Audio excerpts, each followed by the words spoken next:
Hello भाई साहब, स्वागत है आप सभी का हमारे इस चैनल NCERT विद यश में। आज लगभग रिजल्ट के बहुत दिनों के बाद हम लोग इस चैनल पर जुड़ रहे हैं। बहुत सारे वीडियोस आने बंद हो गए थे क्योंकि कुछ काम चल रहे थे, कुछ कामों में खुद बिजी था। तो बिना कोई रुकावट के फिर से हम लोग इस चैनल पर निरंतर प्रयास को शुरू करेंगे और आपको एक अच्छे स्कोर तक लेके जाएंगे।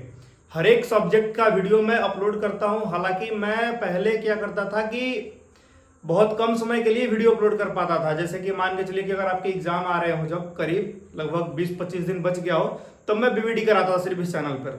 लेकिन अब मैं इस वर्ष से 2024 से मैं क्या करूंगा कि रेगुलर वीडियोस डालूंगा और अपने कॉन्सेप्ट, जो सबसे बेहतरीन कॉन्सेप्ट हो सकता है, मेरा सबसे आसान शब्दों के साथ, मेरे जो शब्द हैं उसके साथ आपको बहुत आनंद आने वाला है। आप जुड़े रहो मेरे चैनल से और देखते रहो इस चैनल के साथ इस मैथ को। आज हम सीखने वाले हैं प्रतिस्थापन विधि। क्लास 10 का सबसे इंपॉर्टेंट चैप्टर माना जाता है इसे। दो चर वाले रैखिक समीकरण, उसका एक इंपॉर्टेंट रोल है प्रतिस्थापन विधि का, है ना। Put the value find the answer, इसका मतलब होता है एक को रोको दूसरे को ठोको, जिसे कहते हैं। और इसी वीडियो में सीखेंगे विलोपन विधि और इसी वीडियो में सीखेंगे ब्रज गुणन विधि। यानी तीनों विधियों को हम इसी एक वीडियो में सीखेंगे। लगभग 5 या 10 मिनट की वीडियो होगी, जिसमें मैंने वैसे क्वेश्चंस को लिया है जो क्वेश्चन आपको सबसे हार्ड लगते हो, है ना। प्रतिस्थापन विधि का मैंने हार्ड क्वेश्चन लिया है। जो हार्ड है ये वाला, इसमें बट्टा है तो आप लोग फंस जाते हो, इसलिए मैंने इसको लिया है। फिर मैंने विलोपन का भी हार्ड ही लिया है, ब्रज गुणन का भी हार्ड ही लिया है, दिखाऊंगा मैं। चलते रहो। तो यदि आपको वीडियो मेरी अच्छी लगती है, यदि आप पहले से जुड़े हुए हो तो लाइक कर दो, और नहीं जुड़े हो दोस्तों में शेयर करो, सब्सक्राइब करना बिल्कुल ना भूलो। चलो शुरू करते हैं। क्वेश्चन है आपका s - t बराबर 3 और दूसरा है s बट्टे में 3 प्लस t बट्टा 2 बराबर 6। तो देखो पहले क्या करते हैं, प्रतिस्थापन विधि होता क्या है पहले ये चीज समझ लो, उसके बाद आगे चलेंगे हम। प्रतिस्थापन विधि उसे कहते हैं जिसमें एक समीकरण को कैसे भी करके अकेला किया जाता है। चैप्टर का नाम है दो चर वाले रैखिक समीकरण। दो चर का मतलब क्या होता है, उसमें दो अल्फाबेट्स आएंगे, ABCD के कोई दो अक्षर आएंगे। देखो दो अक्षर है S और T, तो कहेंगे दो चर वाले रैखिक समीकरण। तो प्रतिस्थापन विधि कहता है कि प्रति को मैंने अकेला करके इसको स्थापित कीजिए दूसरे समीकरण में। इसको अकेला कीजिए, देखिए दो है, इसको अकेला करना है कैसे भी करके। देखो कैसे करेंगे, तो S को यहीं छोड़ेंगे, T को इधर भेज दो। सही है, देखो यहाँ लिख सकता हूं मैं S बराबर 3 और ये माइनस का t इधर गया तो आप कहोगे प्लस का t। आप कहोगे हाँ जी सर बिल्कुल सही कह रहे हो आप, मुझे समझ में ये चीज आ गई। बस मैं एकदम आराम से आपको लेके चलूंगा। पहली इस साल की पहली वीडियो है और प्लस में इस सेशन जो अभी चल रहा है 24-25 सेशन, इसका ये पहला मैं वीडियो डाल रहा हूँ। इस पर अच्छी तरीके से मतलब मैथ की मैं पहली चैप्टर वाइज वीडियो डाल रहा हूँ। और हाँ, कंप्लीट वीडियो भी आपकी तुरंत अपलोड कर दी जाएगी। प्रतिस्थापन विधि का पूरा 3.4 या 3 जो भी है वो पूरा रेगुलर पार्ट वाइज वीडियो आएगी अब आपके पास। रेगुलर 25 तारीख मैंने वादा किया था कि 25 से मैं वीडियो अपलोड करूंगा। 25 से अब शुरू हो जाएगी और निरंतर होगी। अभी तो लगभग 9:30-10 बज गए रात, अपलोड करते हुए 12 बज जाएगी उम्मीद हमको लग रहा है। लेकिन कल से 8 या 7 बजे तक आपकी वीडियो आ जाएगी आराम से। देखो आगे हम इसे मान लेंगे समीकरण नंबर 1, इसको हल करेंगे। ठीक है, ये बट्टा में है, इसको कम से कम एक रैखिक समीकरण के रूप में लिखेंगे। हमने एलसीएम लिया तो 3 और 2 का एलसीएम हुआ 6। आप कहोगे हाँ बिल्कुल सही है। 3 के पहाड़ा में 2 बार में ये 2s हुआ और ये प्लस ये कितना हुआ 3t हुआ बराबर 6। अब देखो ये भागा है, उधर जाएगा तो गुना में बदलेगा, यानी कि 2s प्लस 3t बराबर क्या आ जाएगा बताओ मेरे भाई। 6 और 6 में गुना हुआ तो क्या बना है, तो आप कहोगे 36। तो हमने चलो यहाँ लिख दिया 36। अब इसे हम मान लेंगे समीकरण नंबर 2। एक काम करो, इस पहले वाले को समीकरण 1 मानो, इसे 2 मानो और इसे 3 मानो, और आसान हो जाएगा ये। हमने क्या किया है कि पहले वाले समीकरण को हमने 1 माना है, दूसरे वाले को 2 माना है और तीसरे को तीसरा हल करके 3 मान लिया। अब प्रतिस्थापन विधि का मेन रोल मैं आपको समझाता हूं। हम करेंगे क्या कि इसमें समीकरण 3 में 2 का मान रख देंगे। देखो समीकरण 3 में समीकरण 2 का मान रखने पर, बस मैंने ज्यादा कुछ नहीं किया। मैंने किया क्या, समीकरण 3 में क्या किया है कि 2 का मान रख दिया। देखो तो जहां s है, s बराबर कितना आया तो आपको 3 + t, तो हम इस s के जगह 3 + t रखेंगे। 2s पहले क्वेश्चन को उतारते हैं, उसके बाद हल करेंगे। अब एस की जगह हमने रख दिया क्या 3 प्लस टी प्लस 3t बराबर 36। 6 प्लस 2t बराबर द्वितीय 6 और 2 और टी में गुना तो 2t बचा, अब प्लस 3t बराबर 36। अब देखो एक समाजात कौन है, तो आप कहोगे टी और टी दोनों एक ही है। मैं देखने को वीडियो आ रही है नहीं आ रही है, चलो 1 सेकेंड में थोड़ा इसे कर देता हूँ। हाँ सही है। आगे देखो यहां लिखता हूं ताकि आपको हो सकता है ना दिख रहा हो। अब मैं कहूंगा कि ये जो 2t है 3t है दोनों एक ही जात के हैं, दोनों एक ही चर हैं t और t। तो मैं कहूंगा कि 6 प्लस 5t 2t और 3t मिलके हुए 5t बराबर 36। अब देखो ये अलग जात है ये अलग है ना, ये दोनों अलग अलग है समजात नहीं है। तो जो एक रहता है उसके पास बैठते, देखो ये 6 इधर जाएगा तो 5t बराबर क्या हुआ 36 प्लस है तो माइनस का 6, तो 5t बराबर क्या बना बताओ 30। तो t बराबर क्या मिला 30/5 यानी t मिल गया हमको 6। t का वैल्यू पता चल गया हमको 6। अब हम t का मान रख देंगे समीकरण नंबर 2 में। देखो अगर यहाँ हम t का मान रख देते हैं तो s का मान निकल जाएगा, यानी हम क्या लिखेंगे, लिखना होगा तो समीकरण 2 में t बराबर 6 रखने पर बस क्या है समीकरण नंबर 2, तो आपका है s बराबर 3 प्लस t। तो s बराबर 3 और t की जगह पे 6 यानी s बराबर आ गया 9। यानी कि आपका रिजल्ट क्या बना s बराबर 9 और t बराबर 6। यही दो आपके रिजल्ट बने। बस यही थी आपकी प्रतिस्थापन विधि। उम्मीद है आपको बहुत अच्छी तरीके से समझ में आया होगा ये चीज। तो ये थी आपकी प्रतिस्थापन विधि। पहली कंसेप्ट हमने बताई आपको आनंदमय रूप से। दूसरी कंसेप्ट पे चलेंगे जो है विलोपन विधि। इसी एक वीडियो में तीनों विधियां सफिशिएंट होंगी, एज इट इज मैं जो बता रहा हूं वो आपको समझ में आ जाएगा आराम से। अब आगे आते हैं विलोपन विधि पे बिना देरी के। देखो अब विलोपन विधि क्या होती है, आप स्क्रीनशॉट ले लो, ये क्वेश्चन आपके ही एनसीईआरटी किताब का है ना। आप स्क्रीनशॉट ले लो, आप आराम से नोट डाउन कर लेना। आता है विलोपन विधि पे क्या होता है।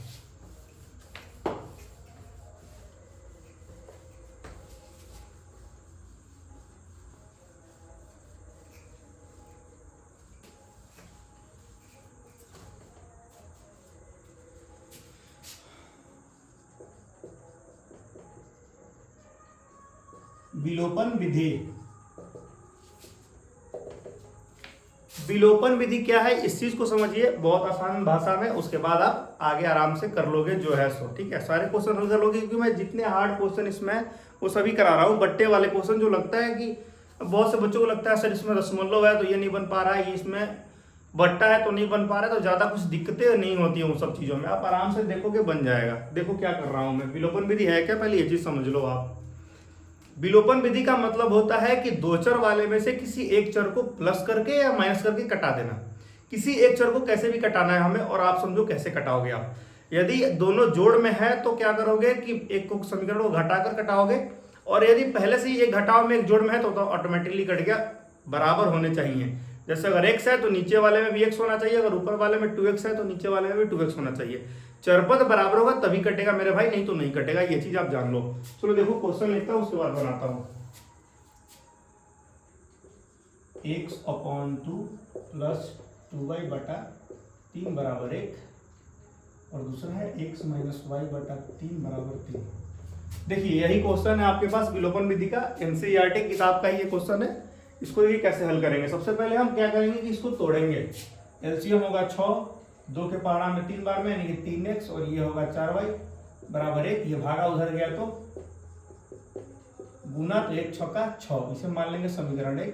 इसे भी हल करेंगे बटा 1 करके। एलसीएम होगा 3x - y। मैं ये नहीं बता रहा क्योंकि आप सभी को बट्टा पर का जोड़ या घटाव आता है, नहीं आता है तो फिर भाई साहब अब क्या मैं बोलूं, बोलने लायक नहीं रहा मैं, ऐसा कुछ। अब देखो इसमें एक आसान चीज मैं बताता हूं आपको, ढूंढना क्या है इसमें कि कौन सा इसमें चरपद जो है वो समान है, ये चीज आपको देखना है।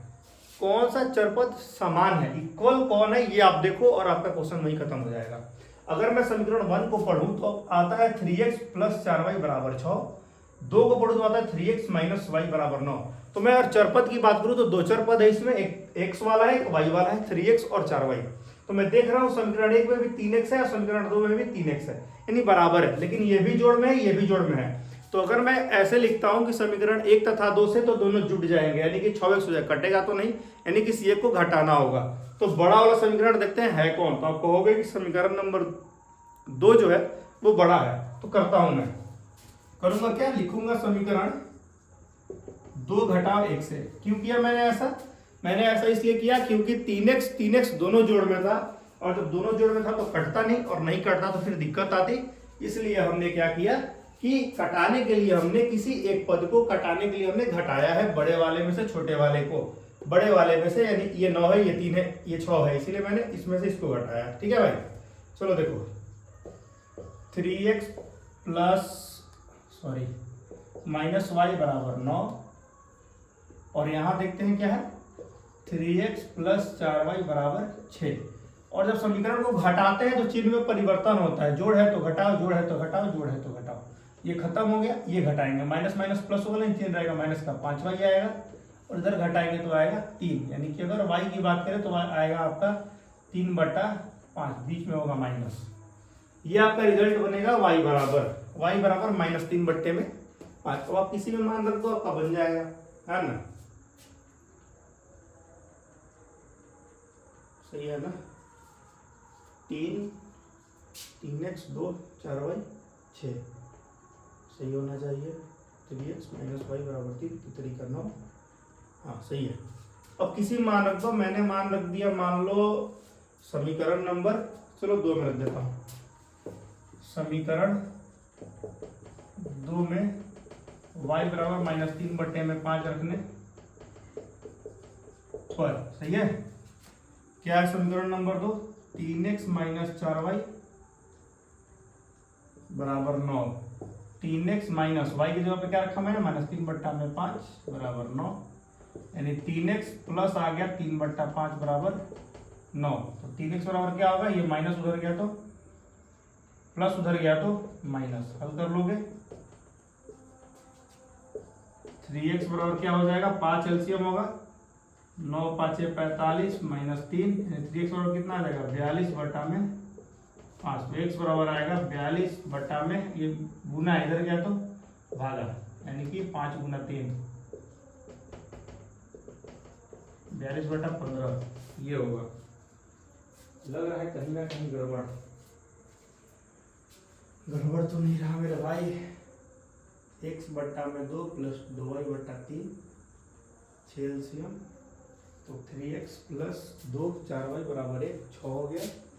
यहाँ तक तो ठीक है, इधर आते हैं 3x माइनस वाई बराबर 3, ठीक, कटाया तो क्या बचा 5y बराबर 3, y बराबर, ठीक है।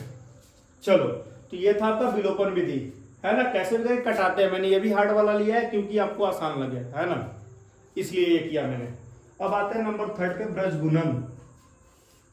ब्रजगुणन पे आते हैं और देखते हैं कि ब्रजगुणन में क्या आपको मजा आता है या नहीं आता है।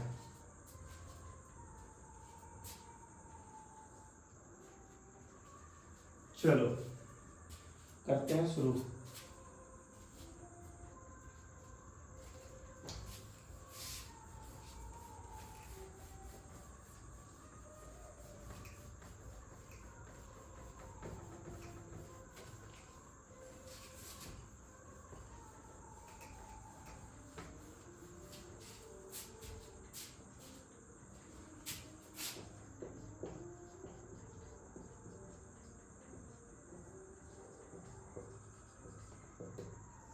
ब्रजगुणन विधि क्या है? ये ब्रजगुणन विधि, इसको बिहार में या हम या हमारे गांवों में क्या करते हैं कि इसको हम कहते हैं तोपा तोपी विधि। इसी एक को तोपते हैं, बाकी के 2 का गुना करते हैं, यही है ब्रजगुणन, है ना। वैसे इंग्लिश में कहें तो क्रॉस मल्टीप्लाई करके बनाया जाता है, बट हम लोग अपने भाषा में बनाएंगे क्योंकि हमें आसान सा सीखना है। कैसे भी लैंग्वेज हो, कैसे भी बात हो, हमें आसान तरीके से इसे सीख जाना है, बस ये हमारा मकसद है। ब्रजगुणन विधि क्या है आप देखो आराम से। ब्रजगुणन विधि कह रहा है क्वेश्चन आपका कि ब्रजगुणन विधि तब प्रयोग कीजिए जब उसका अद्वितीय हल हो, यानी अद्वितीय हल कहने का मतलब कि वो a1 बट्टा a2 नहीं बराबर हो b1 बट्टा b2 के, तभी हल करना है आपको, नहीं तो अन्यथा नहीं करना है। क्वेश्चन लिखते हैं और चेक करते हैं पहले, उसके बाद चलेंगे आगे। सही है क्या? सही में समझ में आ रहा है ना आपको? कोई दिक्कत तो नहीं है ना? चलो करते हैं प्रथम क्वेश्चन। मैं लिख देता हूं पहले, उसके बाद बनाऊंगा। 2x प्लस वाई बराबर 5, 3x प्लस 2y बराबर 8, ये क्वेश्चन है आपका। सबसे पहले हम इसे क्रम में सजाएंगे, उसके बाद आगे का बात करेंगे। क्रम में सजाने का मतलब क्या है? क्रम में सजाने का मतलब यह है कि कोई भी द्विघात दो चर वाले एक समीकरण को हम इस रूप में लिखेंगे, a1x plus b1y plus c1 बराबर 0, a2x plus b2y plus c2 बराबर 0, इस रूप में लिखेंगे, तभी क्वेश्चन का हल सही से हो पाएगा, नहीं तो नहीं होगा। यहाँ देखो c1 और c2 जो है वो बराबर के उधर है, हमें बराबर के उधर क्या करना है? 0 कैसे भी करके। चलो करते हैं। यहाँ हम लिख सकते हैं 2x प्लस वाई माइनस 5 बराबर 0, 3x प्लस 2y माइनस 8 बराबर 0 हो गया। a1x plus b1y plus c1 या a2x प्लस b2y या c2, तीनों एक ही क्रम में आ चुके हैं, बराबर 0 हो चुका है, यानी कि हमने समीकरण को सही रूप से लिख लिया है। अब हम चेक करेंगे a1 फॉर्मेट में। बताओ फटाफट, ये वाला समीकरण नंबर 1 है आपका और ये नीचे वाला समीकरण नंबर 2 है आपका। अगर मैं कहूं a1 a2 b1 b2 और c1 c2 क्या क्या है, तो आप आराम से बता दोगे कि हाँ सर हमको पता है।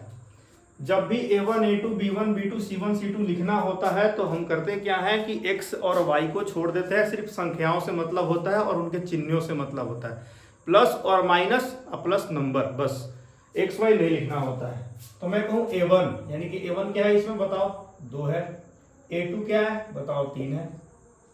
b1 क्या है? 1 है। b2 क्या है? 2 है। c1 क्या है? माइनस का 5 और c2 क्या है? माइनस का 8।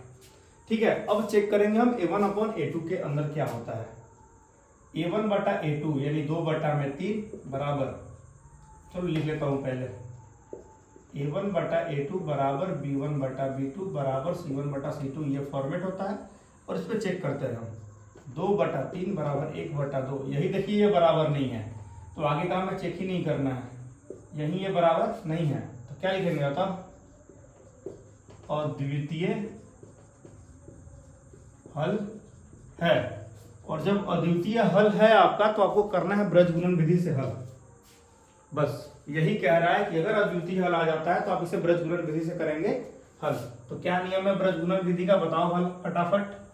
तो यहां मैं लिखता हूं फॉर्मूला, x बट्टा बराबर y बट्टा बराबर 1 बट्टा, बस ये समझ लो आप। x अगर कहेगा तो x को ढकेंगे, y कहेगा तो y को ढकेंगे, एक अचर पद है, अचर पद कहेगा तो अचर पद को ढकेंगे। मैंने फर्स्ट वाले जब मैं शुरू किया था इसे बताना, तभी मैंने ये चीज आपको बताया था कि इसका हम लोग अपने भाषा में कहते हैं तोपा तोपी विधि। अब जब ये तोपा तोपी विधि नाम से बदनाम हो चुका है तो चलो तोप के आपको समझाते हैं इसको। तोपने का मतलब ये है कि यदि हम x का बात करेंगे तो x को तोपेंगे ऐसे, ढक लिया, क्या समझ में आ रहा बात? जब हम x का बात करेंगे तो x को ढक लेंगे और ABCD के अक्षर से चलेंगे।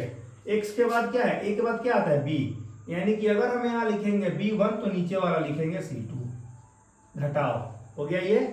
अब देखो आगे, अब लिखेंगे हम ये वाला b2 तो ऊपर वाला लिखेंगे c1, क्योंकि ब्रजगुणन का मतलब होता है तिरछा तिरछी गुना, और तोपा तोपी करके हमने आपको समझा दिया यहाँ पर कि कैसे करेंगे, b1 c2 b2 c1, हो गया। अब देखो यहाँ y को ढकना है तो y को हमने ढक लिया, तो अब यहाँ नहीं देखना है, अब b के बाद आता है कि हाँ ये चीज देखो, अब हमने a के बाद देखा तो b आया, तो b के बाद क्या आ रहा है? c आ रहा है, यानी कि इससे चलेंगे हम c1 a2, क्योंकि हमने b को ढक लिया है, देखो यहाँ b को तोपे है ना, c1 a2 minus c2 a1, ऐसे c1 a2 c2 a1 हो गया। अब हमने अचर पद यानी c को तोप लिया तो ये चलेगा, A1B2 माइनस A2B1, बस यही फॉर्मेट था आपका, हो गया खत्म।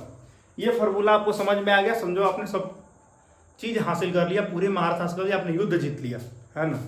प्रेम तो नहीं कहूंगा कि आपने प्रेम जीत लिया, लेकिन आपने युद्ध जीत लिया, आपने रण जीत लिया। प्रेम आप जीत नहीं पाओगे क्योंकि सच्चा प्यार किसी को मिला नहीं है। खैर आगे आते हैं,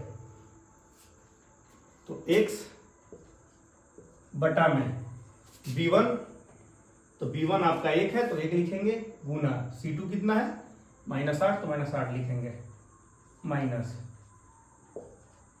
b2 कितना है तो 2, गुना c1 कितना है -5 लिख दिया, बराबर y बटा में c1 है -5, a2 कितना है 3, माइनस c2 कितना है, c1 है c2 है -8। ये देखो यहाँ मैंने माइनस सूत्र वाला लिखा है, सही है, और ये क्वेश्चन का -8 में लिख रहा हूं अंदर में, गुना, और क्या लिखना है a1 कितना है 2, और 1 बटा में a1 कितना है 2, और b2 कितना है 2 ही है, घटाओ a2 कितना है 3, और b1 है 1। अब इसको हम लिख लेंगे फॉर्मेट में हल करके, x बटा क्या मिलेगा हमें बताओ, -8 मिलेगा क्या, +10, इधर y बटा क्या मिलेगा, पस्ती है माइनस का 15, और ये मिलेगा 8 × 16 माइनस में, और माइनस प्लस, और इधर 4 - 3 हो गया। देखो माइनस प्लस का खेल है इसमें, अगर आप समझ गए माइनस प्लस तो समझो आप आसान से समझ गए इस बात को। माइनस करेंगे तो -8, माइनस और माइनस प्लस, 5 दूना का 10, y पस्ती 15 माइनस में, और 8 दूना का 16 माइनस और माइनस प्लस, और 2 दूनी का 4 प्लस में, और माइनस प्लस -3। हल करो इसे, x बटा में जो बड़ा है वो जीतेगा, प्लस माइनस माइनस होगा लेकिन चिन्ह होगा प्लस का। 8 में से 10 में से 8 गया 2, इधर 1 होगा और इधर होगा 1। अब क्या करेंगे, अब देखो x बटा 2 बराबर 1 बटा 1 से अलग लिखेंगे, और y बटा 1 बराबर 1 बटा 1 अलग लिखेंगे, बस खत्म कहानी। तिरछा तिरछी से गुना कर दो, x में x से ऐसे गुना किया तो कितना आया बताओ, x 2 = 2, और इधर किया तो y = y, और ये यानी x बराबर 2 और y बराबर 1, आपका यही फाइनल आंसर रहा। तो हमने आपको तीनों विधियां समझाई, प्रतिस्थापन विधि, ब्रजगुणन विधि और विलोपन विधि। तीनों विधि में से आप किसी एक विधि से बना सकते हो, जब क्वेश्चन कहे कि किसी एक विधि से बनाइए, लेकिन जब उसमें मेंशन कर दे क्वेश्चन में कि आपको प्रतिस्थापन विधि से हल करना है, तो आपको प्रतिस्थापन अभी मैंने सिखाया। अगर कहे विलोपन तो विलोपन ही मैंने आपको सिखा दिया, और ब्रजगुणन कहे तो देखो ब्रजगुणन भी मैंने आपको समझा दिया है, सही है। अब मैं 1-2 दिन के अंदर तीनों चैप्टर्स जो है, दो चर रैखिक समीकरण के जितने चैप्टर हो सकते हैं, मैं वो अपने एलईडी बोर्ड से क्या करूंगा कि सारे सॉल्यूशन करा के अपलोड कर दूंगा। ये सिर्फ समझाने के लिए टेलर था, पूरी फिल्म अभी बाकी है। अगर आपको मजा आया इस पूरे सेशन में तो वीडियो को लाइक कीजिए और दोस्तों में शेयर कीजिए, चैनल को सब्सक्राइब करना बिल्कुल ना भूलें।